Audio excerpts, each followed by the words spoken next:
Well, that wraps up the vertical diet, guys. I really appreciate you tuning in. I think we've got some room here for questions if Memo wants to let me know what you got.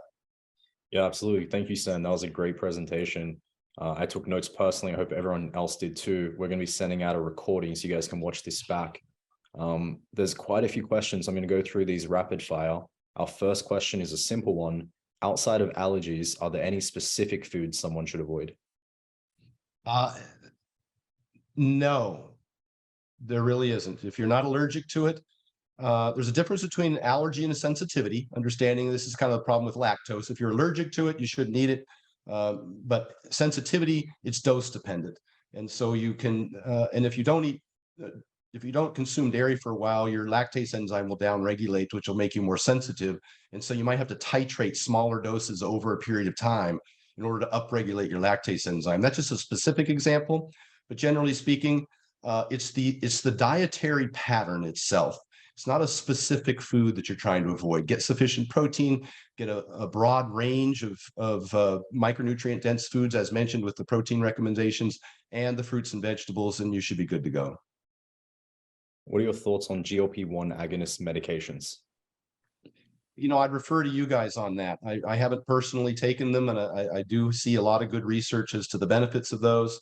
But I think there's a decent, substantial amount of research suggests they can be very beneficial for people with appetite issues.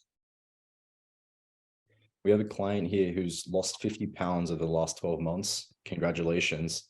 But he's now interested in starting to maybe gain some muscle back, and he's worried about gaining excess fat going into a calorie surplus. So do you have any advice for him in terms of maybe how many calories he should be eating over his maintenance on a day-to-day basis?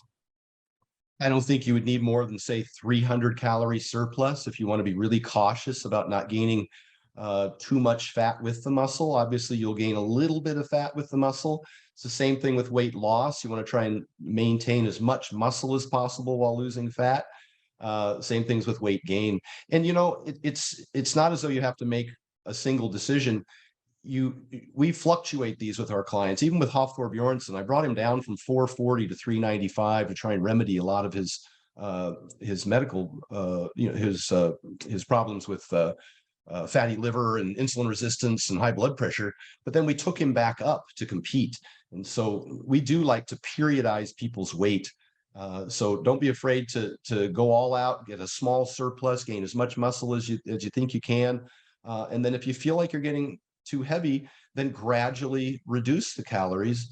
Big surpluses and big deficits will be too drastic. You'll gain too much fat or lose too much muscle. So stay close to the middle and take your time and be patient. What body fat percentage is ideal for health, hormones, and performance? And remember too, we have males and females joining us. If you could give a body fat percentage specific for males and females, I think that would be beneficial. Yeah, I think with men, I think we're talking anything between 15 and 20%, and women usually are 5% over that, 20 to 25%. There are some BMI measurements. You want to couple that with a waist measurement and make sure that, like for men in particular, that you keep your BMI under 30 and keep your waist under 40. That generally tends to impart the greatest health outcomes. What adjustments should a client make in their training when going into a caloric deficit? I'm kind of torn here because in a caloric deficit, you may lose muscle unless the training stimulus is sufficient. There's been plenty of research shown that even at a significant deficit, you can maintain your muscle tissue if the training stimulus is sufficient, the intensity. Where you may have a problem is with volume. You may get tired and not be able to do as many sets and reps or train as long as you did before because you might be mostly, beyond calorie, but also maybe carbohydrates restricted. It's okay. Just front load most of your high intensity. You may train, say, for 20 minutes instead of 30 or 30 instead of 40, but the intensity should be high, meaning if you lose strength, it's probably a pretty good indicator that you're losing muscle.